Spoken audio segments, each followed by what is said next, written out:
الحمد لله رب العالمين والصلاة والسلام على سيد المرسلين أما بعد فأعوذ بالله من الشيطان الرجيم بسم الله الرحمن الرحيم الصلاة والسلام عليك يا رسول الله وعلى آلك وأصحابك يا حبيب الله 24 ربیع الاول 1442 ہجری 11 نومبر 2020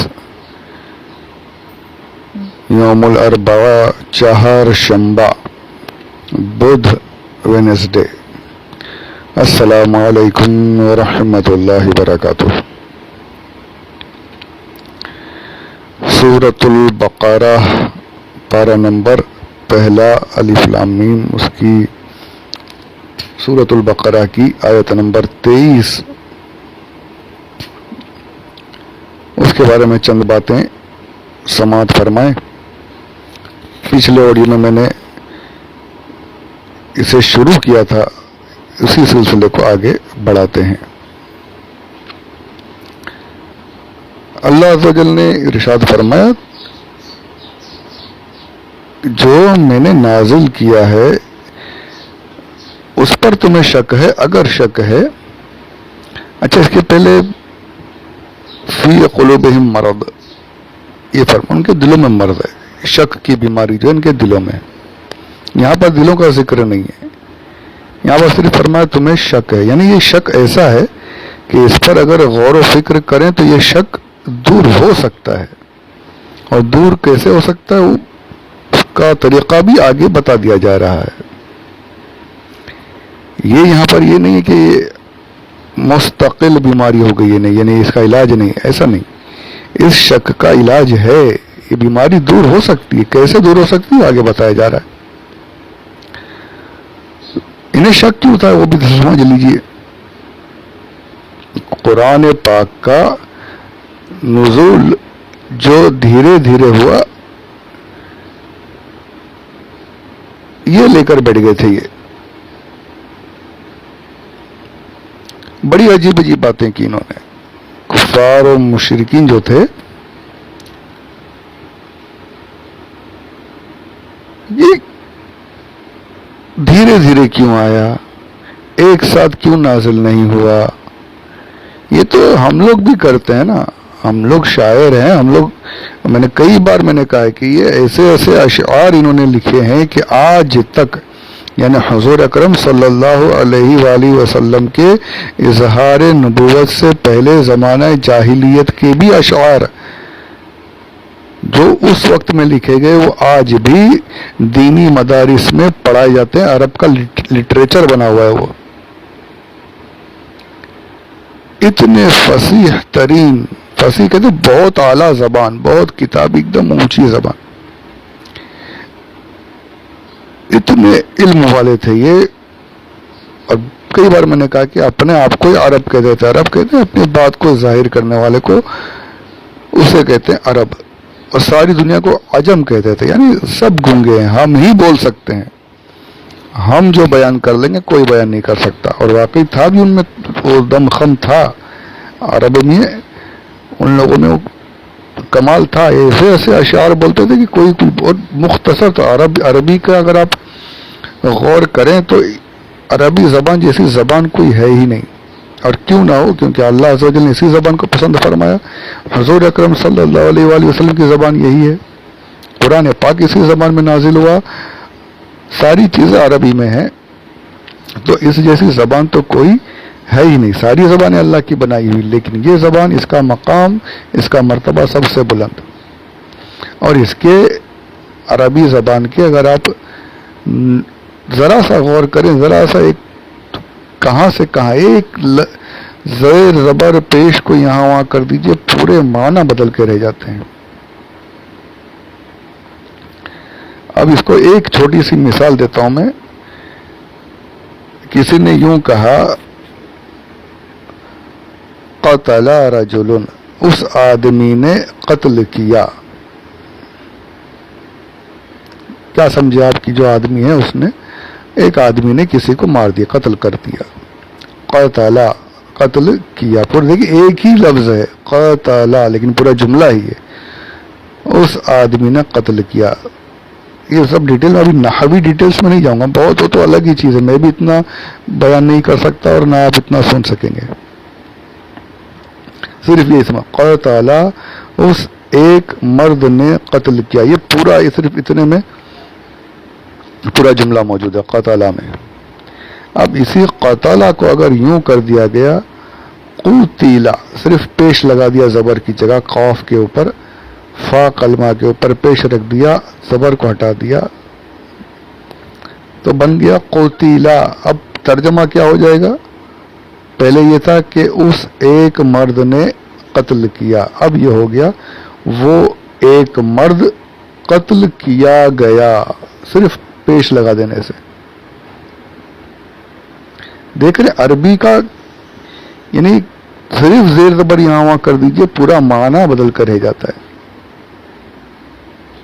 قتلا اس نے مارا قتل کیا, اب یہ ہو گیا قتلا اسے قتل کیا گیا.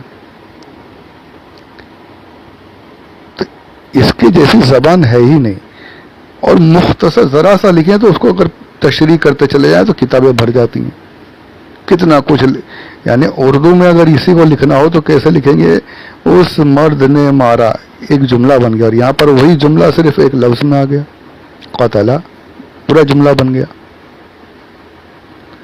تو یہ اس جیسی زبان کوئی نہیں, اور قریش اور عرب سے بہتر اس زبان کو جاننے والے کوئی نہیں تھے. اتنا انہوں نے کلام پیش کیا, ایسے ایسے اشعار لکھے, نظم کہہ لیجئے, نثر کہہ لیجئے, سب کچھ ان کو کمال حاصل تھا. اپنے علاوہ ساری دنیا کو گونگا کہتے تھے, عجمی کہتے تھے. تو انہوں نے یہی کہا کہ یہ تو ہم لوگ بھی کرتے ہیں نا, سوچتے ہیں اور لکھتے رہتے ہیں, کلام لکھتے ہیں, کچھ اشعار لکھ دیے, اس کا مجموعہ بنا دیا, ایک نظم بن گئی, اس کو پڑھ کے سنا دیتے ہیں. وہی تو محمد بھی کر رہے ہیں, کچھ سوچ سوچ کر بناتے ہیں اور لا کر ہمارے سامنے پیش کر دیتے ہیں اور کہتے ہیں اللہ نے نازل کیا. تو یہ اللہ کا نازل کیا ہوا نہیں ہے, یہ تو ان کا خود کا بنایا ہوا کلام ہے. یہ شک تھا انہیں, یہ شک تھا. وہ یہی کہتے تھے کہ اگر اللہ کا ہے تو ایک ساتھ لاؤ نا, توریت ایک ساتھ آئی, انجیل ایک ساتھ آئی, قرآن ایک ساتھ کیوں نہیں آ گیا؟ دھیرے دھیرے کیوں آتا ہے؟ یہ تو ہم سب کرتے ہیں.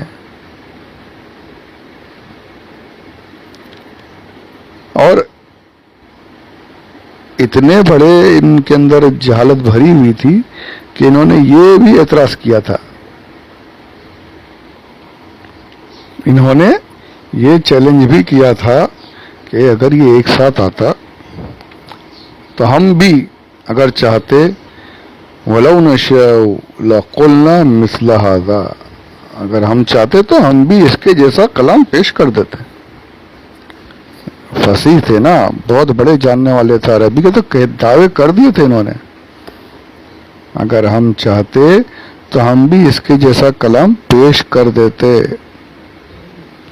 یہ جو محمد جو لا رہے ہیں, بنا بنا کر لا رہے ہیں اپنے پاس سے, یہ کوئی وحی وغیرہ نہیں ہے, یہ اللہ کا کلام نہیں ہے, یہ تو خود پیش کر رہے ہیں. تو ہم چاہتے تو ہم بھی ایسا کلام بنا کر پیش کر دیتے. ہم تھوڑی کوئی جاہل ہیں, ہم بھی تو علم والے ہیں, ہم بھی پیش کر, ہم کو یہ کوئی کلام الہی ہے تھوڑی. اگر یہ اللہ کا کلام ہوتا تو ایک ساتھ آ جاتا, تو ایک ساتھ نہیں آنے پر وہ تو اس کی تفصیلیں تو پیچھے میں عرض کر چکا ہوں. اچھا, وہ جو ایک ساتھ آئے تھے توریت اور انجیل, اس کا انہوں نے کیا کیا, اس کو بھی برباد کر کے رکھ دیا.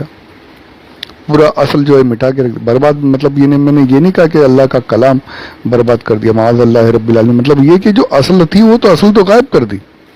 اللہ کے کلام کو مٹانا کس کی طاقت ہے؟ پر اصل چیزیں رہی نہیں, توریت و انجیل زبور کہیں نہیں ہے, اصل جو ہے غائب ہو چکی ہے. کچھ اپنی طرف سے بڑھا دیا, کچھ آیتیں نکال دی. جو ایک ساتھ آیا اس پر بھی تو تم سنبھال نہیں پائے. پھر اب کہہ رہے ہو کہ ایک ساتھ نازل ہوتا تو یہ اللہ کا کلام مان لیتے. یہ تو محمد بنا بنا کر لا رہے ہیں, یہ تو محمد اپنے پاس سے لا رہے ہیں, یہ شک تھا. تو فرمائے تمہیں اس پر شک ہے نا جو ہم نازل کر رہے ہیں, اور وہ بتائے گا کہ اپنے بند اب دینا. سبحان اللہ سبحان اللہ.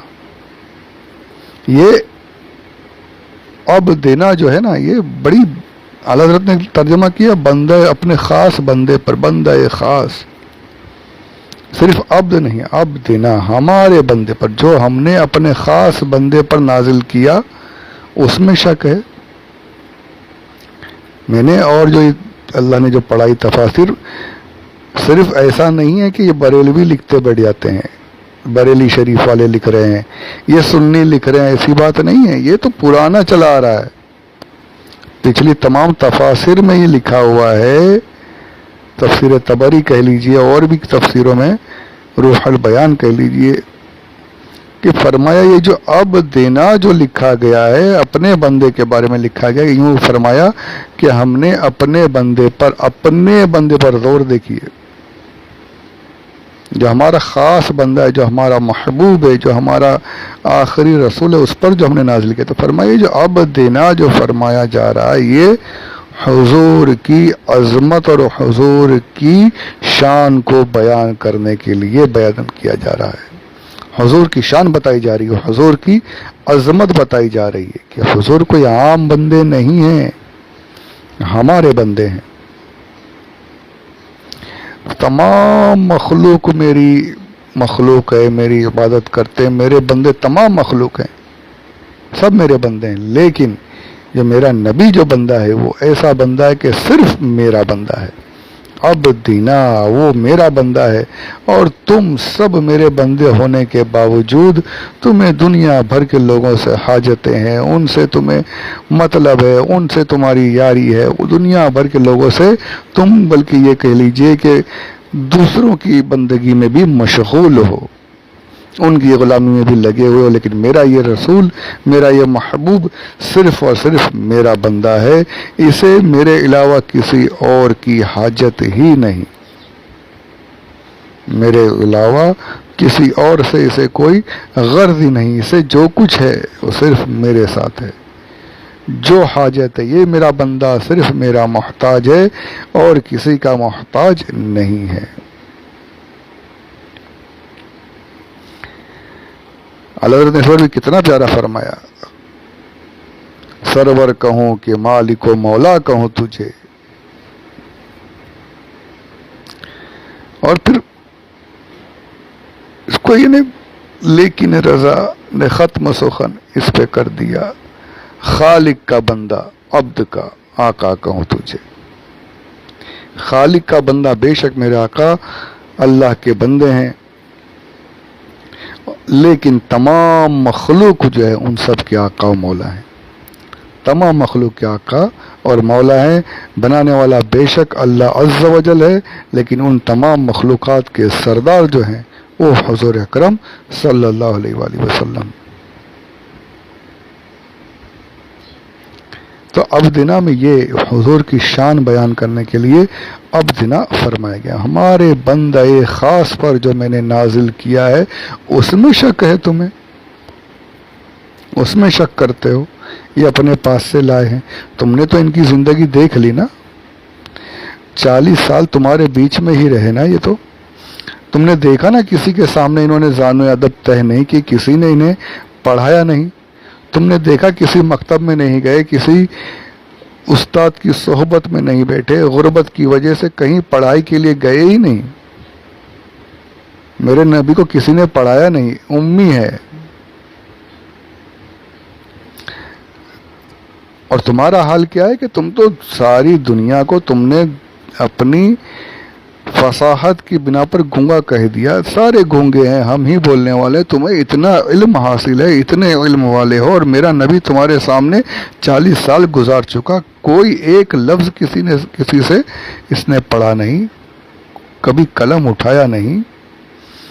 اس کے بعد ایسا فصیح ترین کلام میرا نبی پیش کر رہا ہے، تو یہ تو اس بات کی دلیل ہے کہ میرا نبی اپنے پاس سے نہیں لایا، بلکہ یہ میرا نازل کیا ہوا کلام ہے۔ اس میں شک ہے تمہیں؟ اس میں شک کرتے ہو؟ تو شک ہے تو پھر آؤ، پھر کیا حکم ہوا، پھر کیا فرمایا گیا، انشاءاللہ اس کے بارے میں اگلے